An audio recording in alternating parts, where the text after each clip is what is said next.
गोविंद जय जय गोपाल जय जय।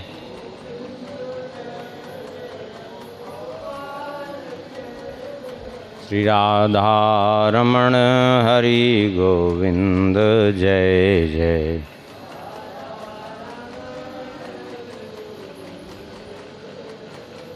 गोविंद जय जय गोपाल जय जय।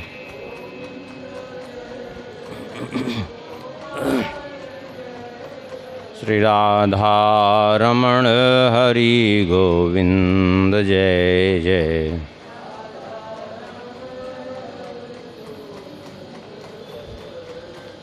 श्री राम जय जय रघुवीर जय जय।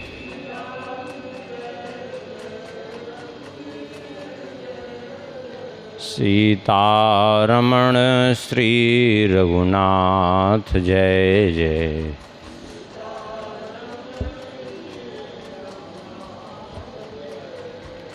श्री राम जय जय रघुवीर जय जय।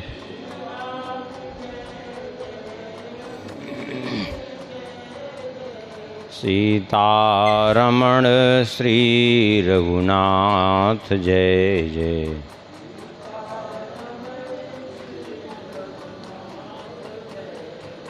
गोविंद जय जय गोपाल जय जय।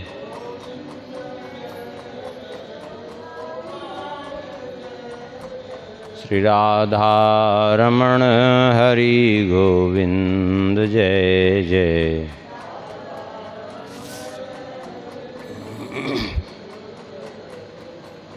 श्री वृंदावन बिहारी लाल की, श्री सीताराम चंद्र भगवान की, श्री सिद्धि सदन बिहारी बिहारणी जू की, श्री हनुमान जी महाराज की, श्री राधा श्याम सुंदर भगवान की, श्री कनक भवन बिहारी बिहारणी जू की, श्री हृदय बिहारी बिहारणी जू की, परम पावन ग्रंथ श्री भक्तमाल की, श्री नाभा गोस्वामी जी महाराज की, श्री प्रियादास जी महाराज की, सब संत भगवान की जय जय। श्री सीताराम जय जय। श्री राधे श्याम। नमः पार्वती पतये हर हर महादेव। हरिशरणम। परम मंगलमय परात्पर अखिलेश्वर अकारण करुणावरुणालय भक्त वांछा कल्पतरु भगवान की महती कृपा करुणा से श्री भक्तमाल ग्रंथ के माध्यम से भक्तों का चरित्र हम लोग श्रवण कर रहे हैं। आगे स्मरण करने से पूर्व एक बार मूल छप्पय का स्मरण करेंगे। श्री नाभा गोस्वामी जी कहते हैं, हरि वल्लभ सब प्रार्थों जिन चरण रेणुमा साधरी। हरि वल्लभ सब प्रार्थों जिन चरण रेणुमा साधरी। कमला गरुण सुनंद आदि षोडश प्रभु पदरति। कमला गरुण सुनंद आदि षोडश प्रभु पदरति। हनुमंत जाम्बवंत सुग्रीव विभीषण सबरी खगपति। हनुमंत जाम्बवंत सुग्रीव विभीषण सबरी खगपति। ध्रुव उद्धव अम्बरीश विदुर अक्रूर सुदामा। ध्रुव उद्धव अम्बरीश विदुर अक्रूर सुदामा। चंद्रहास चित्रकेतु ग्राह गज पांडव नामा।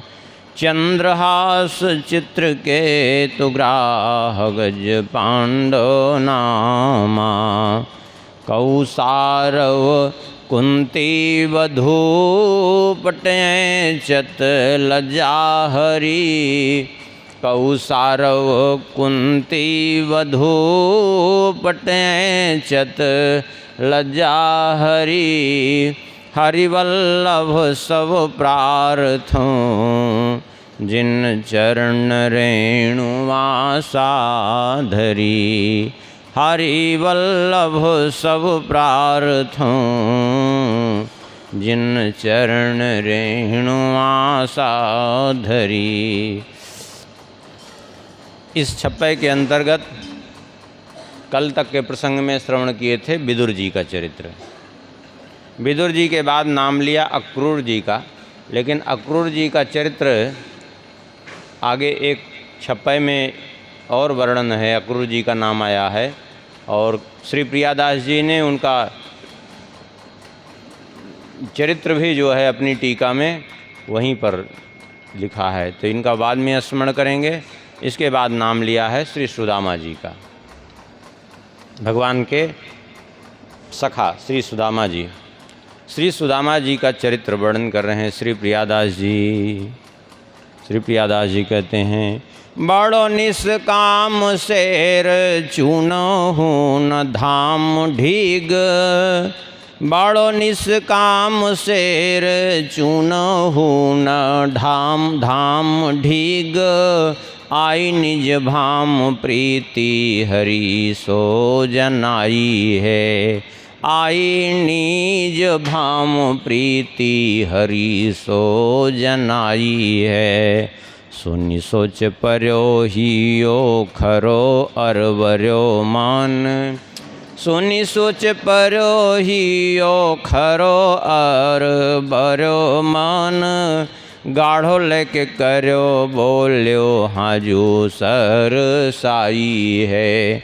गाढ़ो लेके कर्यो बोल्यो हाजू सर साई है। जाओ एक बार वाह बदन निहारी आओ। जाओ एक बार वाह बदन निहार आओ। जो पे कछु पाओ ल्याओ मोको सुखदाई है। जो पे कुछ पाओ ल्याओ मोको सुखदाई है। कही भली बात सात लोक में कलंक हुए है। कही भली बात सात लोक में कलंक हुए है। जानियत याही लिए किन्हीं मित्रताई है। जानियत याही लिए किन्हीं मित्रताई है।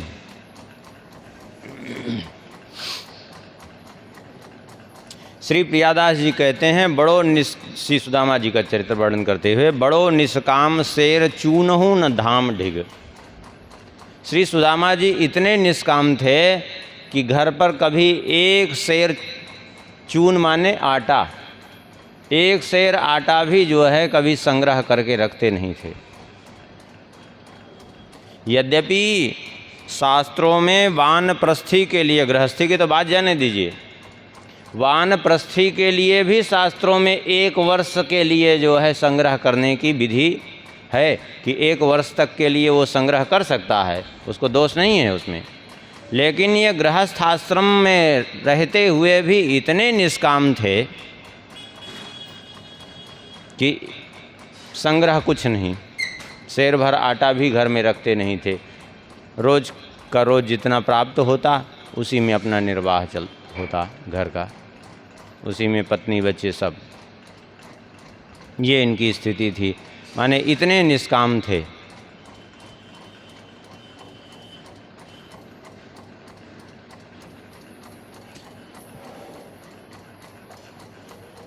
और ऐसे जो निष्काम हैं उनकी सेवा किसी को करने का अवसर मिल जाए तो उसका सौभाग्य है। लेकिन आज समस्या क्या है, आज बड़ा दुर्भाग्य है लोगों का, जो सेवा के वास्तविक पात्र हैं उनकी सेवा कभी नहीं हो पाती। जो सेवा के पात्र नहीं है, कुपात्र हैं, उन्हीं की सेवा होती है। ये कोई व्यक्ति विशेष की बात नहीं है, आश्रमों की भी बात यही है। भले ही लोगों को बुरा भी लग सकता है, लेकिन सत्य यही है। अभी मान लिया भंडारा हो रहा है कहीं, तो कितनी जगह तो ऐसा रहता है कि जो है बाहर ही कोतवाल खड़ा रहता है, जिसके पास चिट्ठी हो आओ, नहीं तो फिर जाओ बाहर। वो चाहे भले ही भूखा मर रहा हो बेचारा, वास्तविक में पात्र है वो पाने का, भोजन का, लेकिन नहीं, उसका तिरस्कार हो जाता है। एक कोई भले ही किसी को आवश्यकता हो, वो बैठा है आगे पंगत में, उसको नहीं मिलेगा, एक चिट्ठी जो है किसी के पास है तो उसको 500 रुपया दक्षिणा मिल जाएगी, होता है। और बगल में बैठा है, भले ही वो सत्पात्र है, फिर भी उसको 10-20 रुपये मिल जाएगा। क्यों? ये संसार है, ये सबकी बात है। ये क्यों कोई व्यक्ति विशेष, सबकी बात है कि लोग जो है उसकी अवस्था को देख करके नहीं, उसके को कितना करना चाहिए ये देख करके सेवा करते हैं, इसीलिए लोगों को लाभ नहीं मिलता। श्री रहीमदास जी कहते हैं, जो दीनन सो हित करे, धनी रहीम वे लोग, कहा सुदामा बापुरो, कृष्ण मिताई जोग। दीनों का हित करने वाले बहुत कम लोग होते हैं। जो दीनन को हित करें, ऐसे लोग जो है कहते हैं धन्य रहीम वे लोग, ऐसे लोग धन्य हैं। नहीं तो कोई दीन दुखियों से मित्रता कोई नहीं करना चाहता। दीन दुखियों से मित्रता तो श्री कृष्ण जैसे ही हैं जो करते हैं।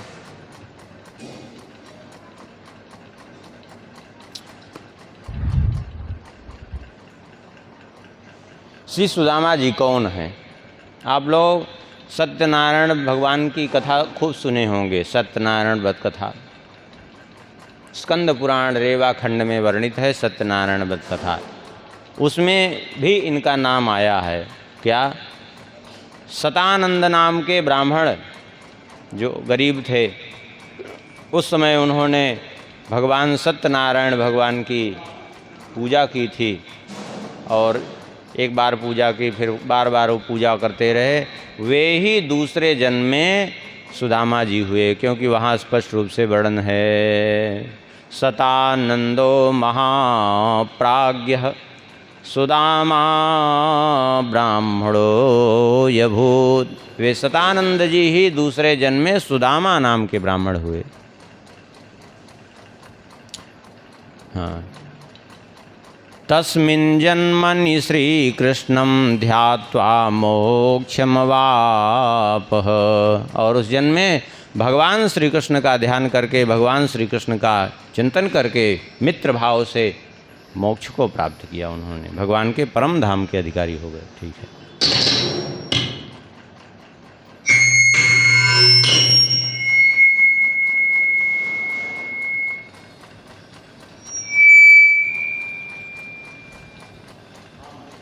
जय श्री राम।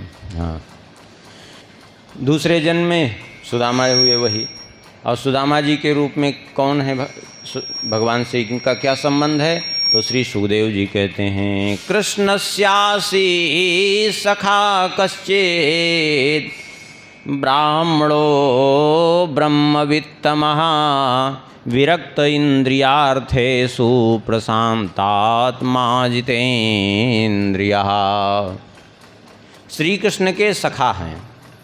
कृष्णस्यासि सखा कश्चित ब्राह्मणो ब्रह्मवित्तमा, ब्राह्मण हैं और ब्रह्मवित्तमा महान वेदज्ञ ब्राह्मण हैं। और इंद्रियार्थेषु विरक्तः, इंद्रिय विषयों से सर्वथा विरक्त हैं। माने घर में रहते हुए भी, गृहस्थाश्रम में होते हुए भी इंद्रिय विषयों से पूर्णतया निष्पृह, अप्रशांत आत्मा, मन जिनका पूर्ण रूप से शांत है और जितेंद्रियः, अपनी इंद्रियों को अपने अधीन करके रखा है, ऐसे हैं श्री सुदामा जी। श्री प्रियादास जी इसलिए कहते हैं बहुत निष्काम थे, बड़े नीस काम शेर चुनहु न धाम ढीग। इतने निष्काम कि एक शेर आटा भी कभी संग्रह करके रखते नहीं थे। संग्रह होता क्यों है? इसलिए कि भगवान पर विश्वास नहीं है। जिसको भगवान पर पूर्ण रूप से विश्वास है, फिर वो सोचता है जिसने आज दिया है उसने कल भी देगा। सीधी बात है। देखिए, भक्त जब उसके हृदय में भक्ति रहती है तो भक्ति से ही निष्कामता होती है। सबसे बड़ी बात यह है, क्योंकि कामना का नाश बिना भक्ति के नहीं होता। राम भजन बिन मिटहि की कामा, थल विहीन तरु कबहु की जामा।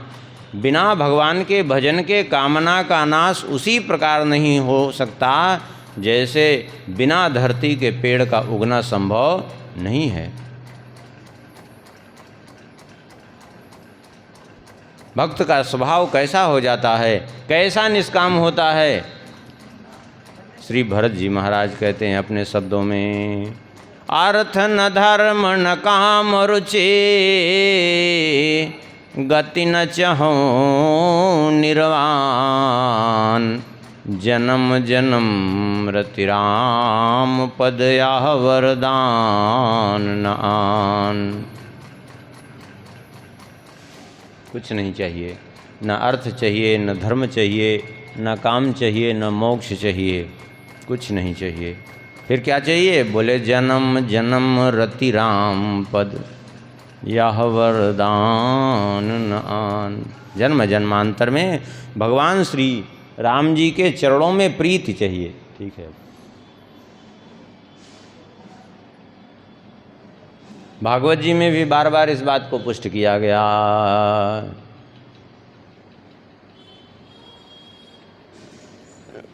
न नाक पृष्ठम न च पारमेष्ठ्यम, न सार्वभौमं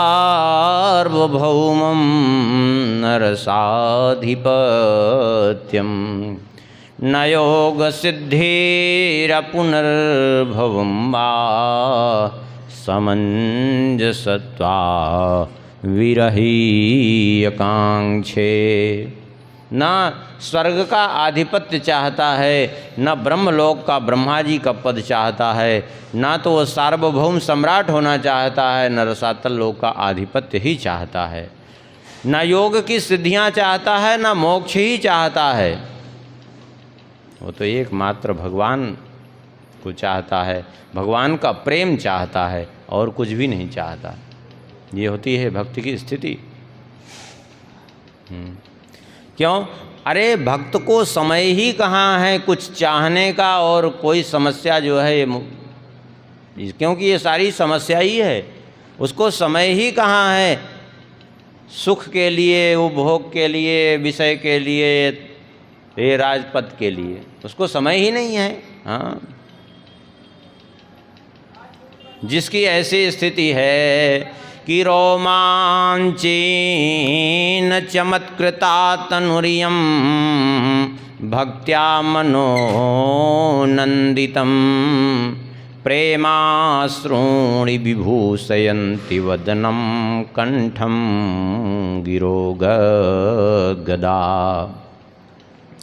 नास्माकं क्षणमात्रमप्यवसरः कृष्णार्चनं कुर्वतां, मुक्तिर्द्वारि चतुर्विधापि किमियं दास्याय लोलायते।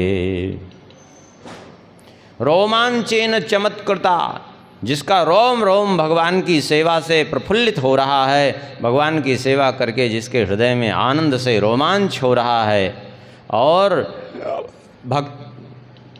भक्त्या मनोनंदितम, जिसका मन भक्ति के प्रवाह में, भक्ति के रस में आनंदित हो रहा है, अप्रेमाश्रूणि विभूषयन्ति वदनम। प्रेमाश्रुओं से जिसका मुख सुशोभित हो रहा है, अकंठम गिरो गदगदा, जिसकी वाणी गदगद वाणी भगवान के प्रेम में डूबी हुई है, जिसको नास्माकं क्षणमात्रमप्यवसरः कृष्णार्चनम कुर्वताम, जिसको भगवान की सेवा के अतिरिक्त क्षण भर भी समय ही नहीं है जिसके पास कुछ करने का, वो कुछ क्यों चाहे? उसको स्वाभाविक रूप से भगवत सेवा में ही इतना आनंद आ रहा है कि वो कुछ चाहेगा क्यों? हाँ, लेकिन फिर भी मुक्तिर्द्वार चतुर्विधा किमियम दास्याय लोलायते, फिर भी चारों प्रकार की मुक्तियां उसके द्वार पर खड़ी रहती हैं उसकी सेवा के लिए, कि कब हमें स्वीकार करेगा ये। ऐसे भक्त के द्वार पर मुक्ति खड़ी रहती है कि हमें कब स्वीकार करेगा, क्योंकि कुछ चाहते ही नहीं, और जो कुछ नहीं चाहते सब कुछ उनके सामने रहता है। ये चाहने के कारण ही तो सारी समस्या है, सारी समस्या की जड़ चाह है।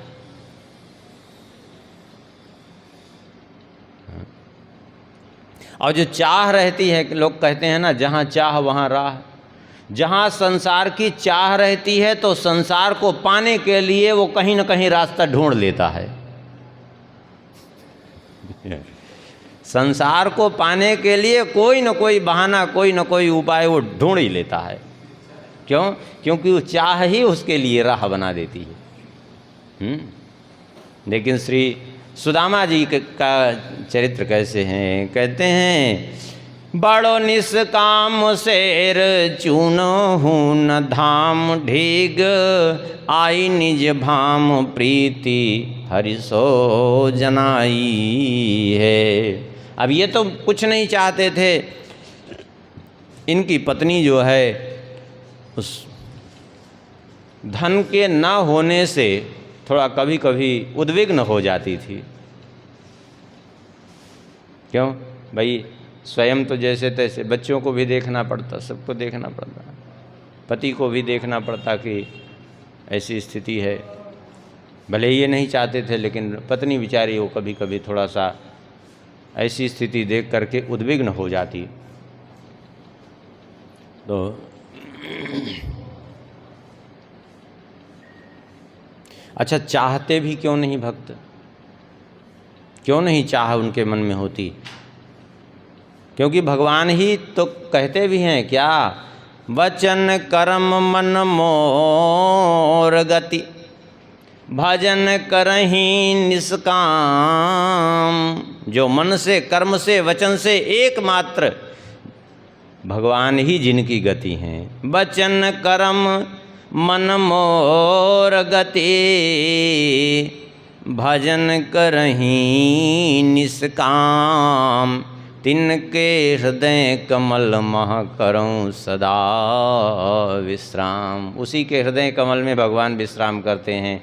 क्यों? क्योंकि जिस हृदय में काम है, काम माने किसी प्रकार की कामना, वहाँ राम जी रहेंगे नहीं। जहाँ राम तहाँ काम नहीं, जहाँ काम नहीं राम।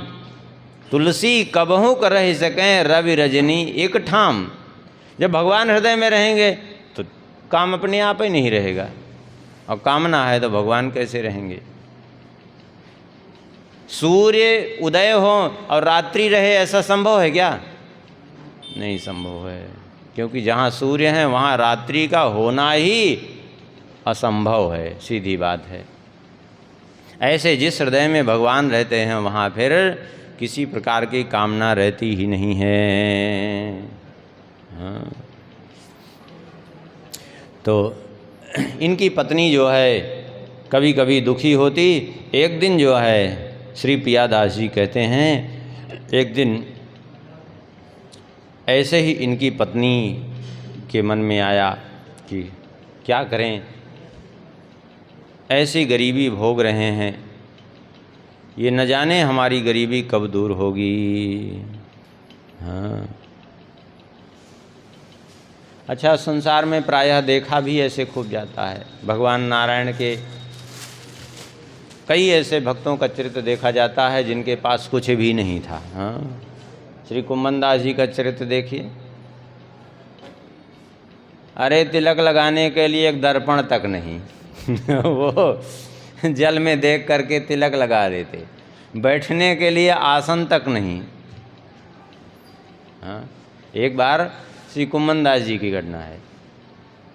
ब्रजमंडल में ही रहते थे, जाते नित्य श्री श्रीनाथ जी को पदगान करके सुनाते। तो एक बार राजा मान सिंह आए, उन्होंने देखा तो बड़े प्रभावित हुए। लोगों से पूछा इनके घर का पता, बता दिया लोगों ने कि चले जाइए। गए इनके घर, तो संयोग से राजा मान सिंह पहुँचे, उसके पहले श्री कृष्ण पहुँचे बाल रूप में। इनके सामने क्रीड़ा करते रहते थे। अब पहुँचे, जाकर के गोद में बैठे और बैठ करके दाढ़ी पकड़े। बाबा एक बात कहूँ तो दे, बाबा तो एक बात कहूँ। बोले कहो। अरे बोले बाबा तो एक बात कहूँ। ऐसे ही कहें, अब आगे कुछ नहीं कहे, बस इतना ही कह रहे थे, एक बात कहूँ। अरे कहो, अरे कहो तो क्या कहना है। और कहते कहते भग गए। अचानक उठे गोद से, अंतर्ध्यान हो गए। अब तो बड़े दुखी हुए, न जाने क्या कहने जा रहे थे कन्हैया, न जाने क्या कहते, न जाने क्या कहते कर रहे थे। तब तक जो है उनको कुछ ध्यान ज्ञान नहीं बाहर क्या हो रहा है। तब तक जो है एक विधवा भतीजी थी, उसने कहा कि राजा दंडवत कर रहे हो है। सामने देखा तो राजा मान सिंह दंडवत कर रहे थे, तो समझ गए कि इसीलिए ठाकुर जी भग गए इनको आते देख करके। बड़े दुखी हुए, बोले ये ना जाने कहाँ से ही राजा आ गया, ठाकुर जी भग गए इसके चक्कर में। तब तक जो है राजा ने कुछ बोले नहीं, कुम्भन दास जी राजा मान सिंह से, और अपनी वो भतीजी से कहा बेटी थोड़ा ले आओ हमारा दर्पण और आसन, थोड़ा तिलक तो कर लें। तो उसने कहा बाबा दर्पण को तो बछिया पी गई और आसन को खा गई। अरे बोले ले आओ, दूसरा ले आओ। राजा मान सिंह का तो माथा खराब हुआ, एक कैसी बछिया दर्पण कैसे पी गई। दर्पण कोई पीने की चीज़ है, कैसी बछिया दर्पण कैसे पी गई, अब आसन को कैसे खा गई। अब उन्होंने सोचा होगा कोई मली आसन खा गई, कैसे खा गई। लेकिन बोले दूसरा दर्पण और दूसरा आसन लेके आ गई। एक मिट्टी के पात्र में चंद्र सरोवर से जल भर करके ले आई, और एक वो पैरा समझ रहे हैं आप, वो धान वाला, हाँ, उसी को लाकर बिछा दिया नीचे, उसी पर बैठ करके और वही जल में देख करके और उसी ब्रजरज से तिलक करने लगे। तिलक की और कोई सामग्री नहीं थी, वही ब्रजरज लगा लेते थे तिलक के रूप में। अब ऐसी विपन्नता सोचिए। ये देख करके तो सन रह गए, तो समझ गए कि इसका मतलब ये दर्पण था इनका जो पी गई बछिया, ये आसन पैरा था जो खा गई। हाँ, अब तो तुरंत जो है उन्होंने कहा अपने सेवकों से ले आओ एक दर्पण हमारे पास से। मणिमय दर्पण ला करके भेंट करने लगे, स्वर्ण जटित मणिमय जटित दर्पण। उन्होंने कहा ये दर्पण ये महल की शोभा हो सकती है, ये हमारी झोपड़ी की नहीं हो सकती, ये हमें नहीं चाहिए। बोले कोई बात नहीं, हम आपके लिए यहाँ एक सुंदर भवन बनवाएंगे। और बोले हमें उस भवन की आवश्यकता नहीं, हमें यही ठीक है। अब परिवार जबकि कितना बड़ा था, 7 बेटे, 7 बहुएं, 2 पति पत्नी अपने और 1 भतीजी, 17 लोगों का परिवार था। अब फिर भी इतनी विपन्नता, चाहे कुछ नहीं। बोले आप एक काम करिए कि जो है हमसे कुछ धन ले लीजिए। बोले हमें धन चाहिए नहीं। बोले कोई बात नहीं, आप जिस दुकान से सामान ले आते हो बता दीजिए, उसका भुगतान हम अपने राजकोष से करेंगे। इन्होंने कहा जैसे हम हैं वैसे दुकानदार भी हमारे कुछ लेते नहीं हमसे। ये बोले कैसे दुकानदार हैं कि आपसे कुछ लेते ही नहीं, जो भी आप उनसे लाते हैं। बोले नहीं लेते कभी। बोले कहाँ है दुकानदार आपके? बोले वो सामने देखो, वो बेर का पेड़ और टेंटी का पेड़ खड़ा है ना, वो पेड़ जो है हमारे दुकानदार हैं, वो कभी हमसे एक भी पैसा नहीं लेते। हाँ, ये ठंडी में ये जो है बेर इतना फल दे देता है, इससे हमारा निर्वाह हो जाता है। और गर्मी में जो है ये टेंटी फल दे देता है, इससे हमारा निर्वाह हो जाता है। ऐसी विपन्नता होने के बाद भी जो है कुछ भी नहीं लिया। राजा मान सिंह निराश होकर चले गए। एक बात कही राजा मान सिंह ने और कि कुछ तो हमसे सेवा ले लीजिए, नाराज़ हैं क्या? बोले नहीं, नाराज़ तो नहीं है। बोले कुछ तो सेवा ले लीजिए। बोले सेवा करना चाहते हो? बोले हाँ। बोले जो कहेंगे करोगे? बोले बिल्कुल करेंगे। बोले ठीक है, तो आज से फिर कभी हमारे पास मत आना, यही सेवा है। आज से फिर कभी हमारे पास आना मत। जैसे ही वो गए वैसे ठाकुर जी फिर आके गोद में बैठे। अब बोले बाबा एक बात कहूँ? बोले कहो। अरे कुछ क्या कहने जा रहे थे बताओ। अरे बोले मैं कहने आया था, वो बीच में राजा आ गए तो हम नहीं कह पाए। हम कहने आए थे ये कि राजा आएगा, कुछ ले लो, ले लेना, जो कुछ देगा ले लेना, तो तुम्हारी गरीबी दूर हो जाएगी। लेकिन तुम तो ऐसे ठहरेगी, कुछ लिए ही नहीं, बताओ। वो तो हमारी इच्छा से राजा आया था कि कुछ दे देगा, तुम्हारी विपन्नता दूर हो जाएगी, और तुम तो बिल्कुल ऐसे निकले कि कुछ लिए ही नहीं।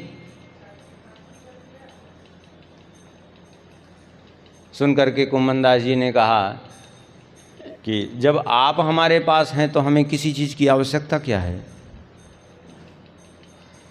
जब आप हमारे पास हैं तो हमें किसी चीज़ की क्या आवश्यकता? ऐसे गुजरात के एक संत थे ईश्वरदास जी, भगवान उनकी गोद में जाके बैठते। एक दिन ऐसे ही जो है गए, बोले कुछ मांग लीजिए, इतने गरीब हैं, कुछ मांग लीजिए। इतने गरीब थे कि जो है एक बार बच्चे भूखे रहे थे तो झूठे बटलोई चढ़ा दी कि बच्चे कम से कम बटलोई देखकर शांत रहेंगे कि। लेकिन भगवान ने कहा कि जो है काम करिए, कुछ हमसे मांग लीजिए। बोले नहीं, हमें नहीं चाहिए। बोले कुछ तो मांग लीजिए।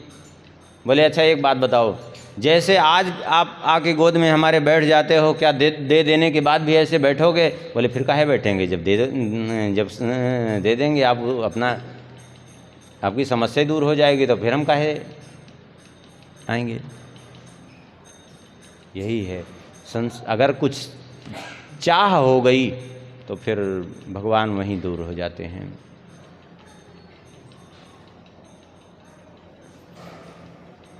इसीलिए जो जिनके हृदय में प्रेम है वास्तव में, उनको कहीं न कहीं विरह, कहीं न कहीं दुख जीवन में देखना पड़ता है।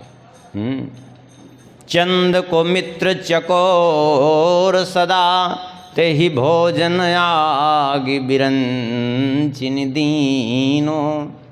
चंद्रमा के प्रति चकोर की बड़ी प्रीति रहती है, लेकिन वो इतना प्रीति रहती है कि वो चंद्रमा के प्रेम बसात कोई उसके सामने आग फेंक दे अंगारा, तो अंगारा भक्षण कर जाता है। चंद को मित्र चकोर सदा, ते ही भोजन आगि बिरंचिन दीनो। पंकज को हितुद्योषपति, हिम जारत ताहि है प्रणलीनो। कमल का मित्र है सूर्य, जो कमल को खिलाता है, लेकिन उसकी दशा ये होती है कि उसको बर्फ गला देती है कमल को, उसको भाग्य में बर्फ है। कर्म बली सुनरी अबला, नित संग रहे सबके पुरतीनो। लक्ष्मी नाथ सखा जिनके, तिनके घर वास दरिद्र कीनो। जिनके लक्ष्मीपति सखा हैं, स्वयं भगवान श्री कृष्ण लक्ष्मीनाथ हैं, और वो सुदामा जी इतने गरीब हैं। देखिए एक बात समझिए, गरीब होना अलग बात है और दरिद्र होना अलग बात है। जो निर्धन है उसको गरीब कहा जा सकता है, धन नहीं है, लेकिन दरिद्र उसको कहते हैं जो असंतोषी है। लाख भरा है आपके पास लेकिन जो है संतोष नहीं है, तो आप दरिद्र हैं। हाँ,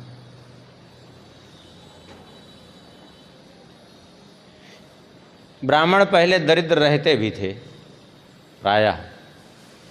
क्यों दरिद्र रहते थे?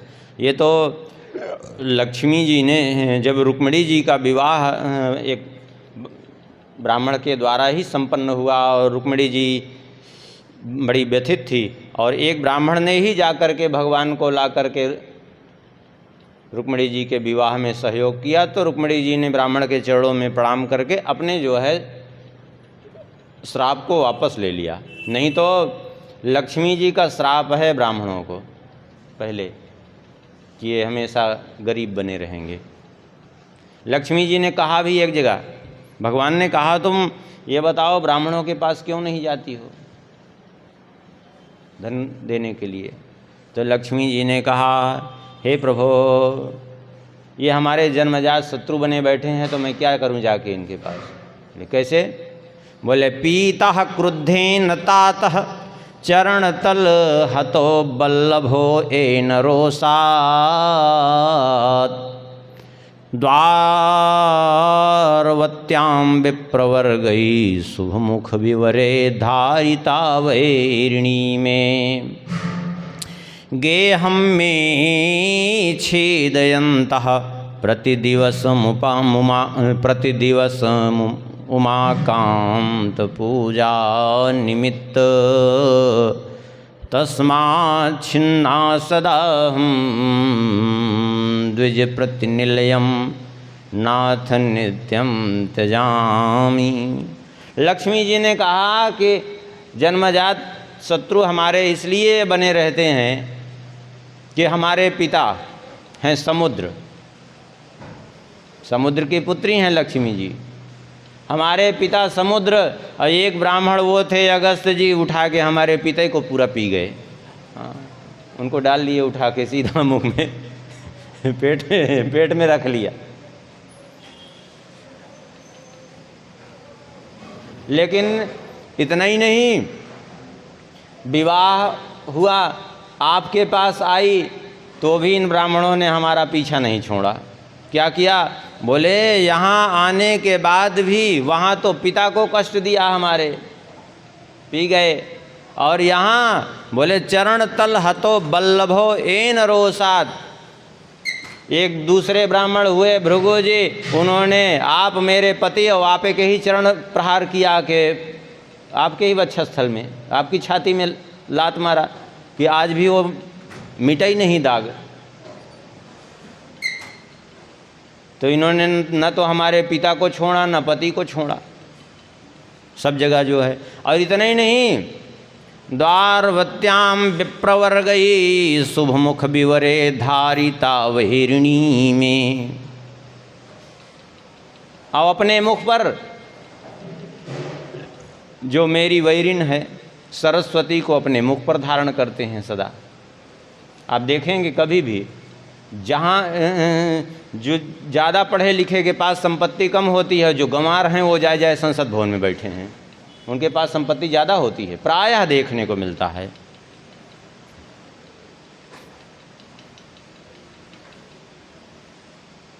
तो ये जो है सरस्वती को अपने मुख पर धारण करेंगे और लोगों को दुनिया भर को शिक्षा देते फिरेंगे कि भैया ये धन संपत्ति लक्ष्मी किसी काम की नहीं है, तुम भजन करो। अब बताओ, तो सब जगह तो हमारी निंदा करते फिरते हैं। अब बताओ मैं ऐसे ब्राह्मणों के पास जाके क्या करूं? क्यों? क्योंकि सरस्वती को मुख में धारण करेंगे और निंदा किसकी करेंगे? बोले भैया लक्ष्मी के पीछे मत भागो, ये माया के पीछे मत भागो, ये धन संपत्ति के पीछे मत भागो, ये सब व्यर्थ है, ये सब मिथ्या है, यही करते हैं सब। तो सारी निंदा तो हमारी होती है, बताइए। बोले इतना ही नहीं, और भी इन्होंने हमारे साथ क्या क्या किया? बोले और क्या किया तुम्हारे साथ?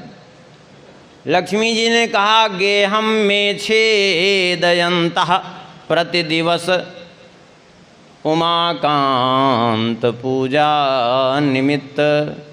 मैंने जाकर के कमल पर अपना निवास प्रारंभ किया कि चलो कम से कम यहाँ जल के भीतर मैं रहूँगी, कमल पर रहूँगी, तो कम से कम कोई हमें विघ्न नहीं उपस्थित होगा। तो ये लोग वहाँ भी हमारा पीछा नहीं छोड़े। क्या किए? बोले हमारा घर जो कमल है उसी को उजाड़ उजाड़ करके तोड़ तोड़ के ले जाके शंकर जी को चढ़ाते फिरते हैं। मैंने हमारा घर भी उजाड़ते फिरते हैं, अब बताइए मैं कैसे इनका के पास जा सकती हूँ। इसलिए तस्मात् छिन्ना सदा हम द्विज प्रतिनिलयम नाथ नित्यम त्यजामि। इसलिए लक्ष्मी जी कहती हैं, हे प्रभु मैं दूर रहती हूँ, जानबूझ करके दूर रहती हूँ, फिर भी ये ज़बरदस्ती हमारे पीछे पड़े रहते हैं, हम क्या करें। और लक्ष्मी जी दूर रहती हैं तो स्वाभाविक है कि संपत्ति दूर रहती है। हाँ, अभी भी देखिए जो अच्छे विद्वान होंगे उनके पास धन संपत्ति इकट्ठा नहीं होती, और वैसे मूर्खों के पास खूब इकट्ठी होती है। आप इस बात को स्वयं अनुभव करेंगे, अभी भी प्रायः देखेंगे इस बात को।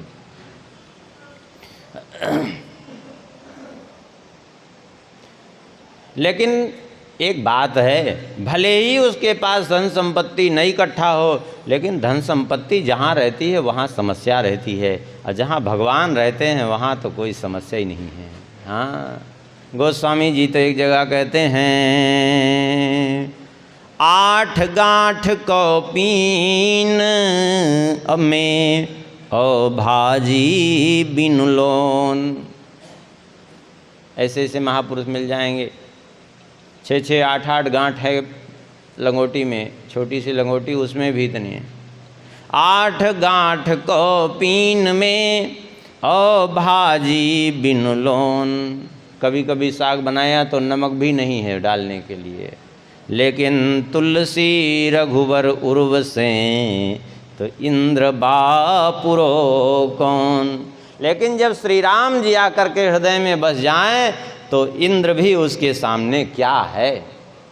हाँ, भले ही उसके पास कुछ न हो, लेकिन श्री राम जी जब हृदय में बस जाएं तो फिर इंद्र पद भी उसके सामने तुच्छ है, फिर क्या है, कुछ नहीं है। इसलिए श्री प्रियादास जी कहते हैं, एक दिन इनकी पत्नी जो है आई नीज भामो प्रीति हरि सो जनाई है। आई नीज भामो प्रीति हरि सो जनाई है। एक दिन इनकी पत्नी आई और पत्नी ने इनसे चर्चा की, श्री कृष्ण की। क्या कहा, बोले भागवत जी में वर्णन है, ननु ब्रह्मन् भगवतः सखा साक्षात् श्रियः पतिः ब्रह्मण्यश्च शरण्यश्च भगवान सात्वतर सभा। कहा, हे प्रभु, हे स्वामी, हमने सुना है कि आपके सखा हैं स्वयं भगवान श्री कृष्ण। सखा साक्षात श्रियः पति, लक्ष्मीपति भगवान श्री कृष्ण आपके सखा हैं, जो बड़े ब्रह्मण्य देव हैं, शरणागत वत्सल हैं, स्वयं ये भगवान हैं, सात्वत वंशियों के स्वामी हैं। तो आप एक दिन उनके पास चले जाइए ना। क्यों? बोले आप उनके पास जाएंगे तो दास्यते द्रविड़म भूरी सीदते ते कुटुम्बिने, वे आपको बहुत सा धन दे देंगे, आपका कुटुंब जो कष्ट में है वो कष्ट दूर हो जाएगा आपका। भगवान श्री कृष्ण मित्र थे भी इनके।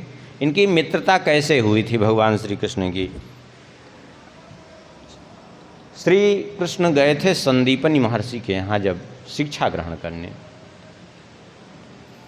सभी जानते हैं भगवान श्री कृष्ण 11 वर्ष 56 दिन ब्रजमंडल में रहे। उसके बाद अक्रूर जी लेकर के इनको गए हैं मथुरापुरी। मथुरापुरी में जाकर के कंस का वध किया और उसके जो सहयोगी थे उनका वध करके इन्होंने पुनः उग्रसेन जी को राजपद पर अभिषिक्त किया, माता पिता को सब कुछ सुना दिया। उसके बाद इनका यज्ञोपवीत संस्कार हुआ दोनों भाइयों का, श्री कृष्ण बलराम का। और यज्ञोपवीत हुआ तो फिर ये तुरंत वहाँ से उज्जैन, अवंतिकापुरी जिसको कहते हैं, उस समय कहते थे, इस समय उज्जैन कहते हैं, गए शिक्षा ग्रहण करने के लिए। जब इधर श्री कृष्ण बलराम शिक्षा ग्रहण करने के लिए रथ पर जा रहे थे, उधर सुदामा जी उसी गुरुकुल में शिक्षा ग्रहण करते थे। भगवान गुरुकुल अभी जा ही रहे थे, रास्ते में ही एक घटना थी। सुदामा जी चले जा रहे थे, अपने शीश पर लकड़ी लिए हुए, क्योंकि पहले गुरुकुल में सभी सेवा करते थे, जाते लकड़ियाँ आदि लेकर के आते, सारे उसी से निर्वाह होता सब कुछ, अपना सारी सेवा तो जो है विद्यार्थी ही करते थे। अचानक, अब पहले नंगे पांव चलते थे सब, गुरुकुल में तो वैसे भी नंगे पांव चलना रहता, ये तो एक गरीब ब्राह्मण थे ही, चले जा रहे थे। अचानक एक विशाल कांटा जो है इनको इतनी तेज चुभ गया कि वो पूरा भीतर पाँव में प्रवेश कर गया। बहुत प्रयास किया इन्होंने, कांटा निकाल नहीं पा रहे थे, क्योंकि वो कांटा ज़्यादा गड़ गया था, और फिर दूसरी बात स्वयं अपने से अपने को निकालने में वो ज़्यादा पीड़ा का अनुभव होता है। बिलख रहे थे, नहीं और आसपास कोई नहीं दिखाई पड़ रहा था, तो भगवान ही को पुकार रहे प्रभु। तब तक भगवान श्री कृष्ण अपने रथ से उधर से आए, भगवान अपने रथ से उतर गए। उतर करके भगवान ने जो है अपने हाथ से इनके चरणों को अपने गोद में रख करके, अपनी जंघा पर रख करके, इनके पैर में लगा हुआ कांटा निकाला, अपने ही वस्त्र में से फाड़ करके टुकड़ा बांध दिया पैरों में, रक्त बह रहा था, शांत हो गया। और उस दिन से स्वाभाविक रूप से दोनों में प्रगाढ़ मैत्री हो गई। और फिर भगवान 64 दिन वहाँ शिक्षा ग्रहण किए हैं, तो दोनों में बड़ी प्रगाढ़ मैत्री रहती। दोनों एक दूसरे से इतने घुल मिल गए थे कि क्या कहना है। दोनों संग संग विद्या अध्ययन करते, संग संग रहते, यहाँ तक कि भगवान भी इनके निर्मल हृदय को देख करके, इनके भक्ति भाव को देख करके इतने प्रसन्न रहते कि भगवान भी जानबूझ करके ये चाहते थे कि इनका साथ हमें सदा मिला रहे। कभी जब विद्यालय में नियम था कि अगर कदाचित जो जितना पाठ दिया गया है वो अगर नहीं सुना पाएगा तो उसकी सेवा लकड़ी लाओ जाओ बन से। तो एक दिन ये यद्यपि बड़े मेधावी थे, लेकिन एक दिन संयोगवशात वो पाठ भूल गए। अब भूल गए तो भगवान यद्यपि सहज सर्वज्ञ हैं, लेकिन भगवान सुनाए तो भगवानों भूल गए। क्यों? बोले इनके साथ जाने को मिलेगा। ऐसी ऐसी लीला भगवान करते थे। इस प्रकार से 64 दिनों तक रहे और गए भगवान इनके साथ जो है जंगल में लकड़ी लाने के लिए, और वहाँ भयंकर वर्षा हो गई। इतनी वर्षा हुई कि मानो प्रलय जैसा। इस बात को संकेत भागवत जी में भी है। इतनी वर्षा हुई कि सारा रास्ता जलमग्न हो गया, कहीं रास्ता दिखाई ही नहीं पड़ रहा है। तो दोनों को पेड़ पर ही रात्रि बितानी पड़ी। श्री कृष्ण और सुदामा दोनों रात्रि भर वहीं पेड़ पर ही रहे। प्रातःकाल श्री संदीपनि महर्षि ढूंढते हुए इनको गए और दोनों को इस स्थिति में देखा।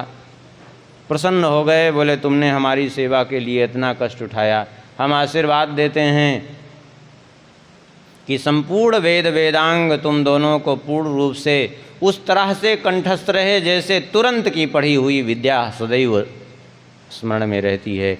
ऐसे ही जैसे तुरंत कोई पढ़े तो वह विद्या स्मरण में रहे, ठीक उसी प्रकार से तुमको संपूर्ण वेद वेदांग कंठस्थ रहेगा। दोनों का को उन्होंने आशीर्वाद दिया, हृदय से लगाया और लेकर के आश्रम में आए। अब आश्रम में आ गए हैं, थोड़ा यहीं विश्राम कर देते हैं, आगे नाम महिमा स्मरण कर लेते हैं क्योंकि उधर समय भी हो रहा है।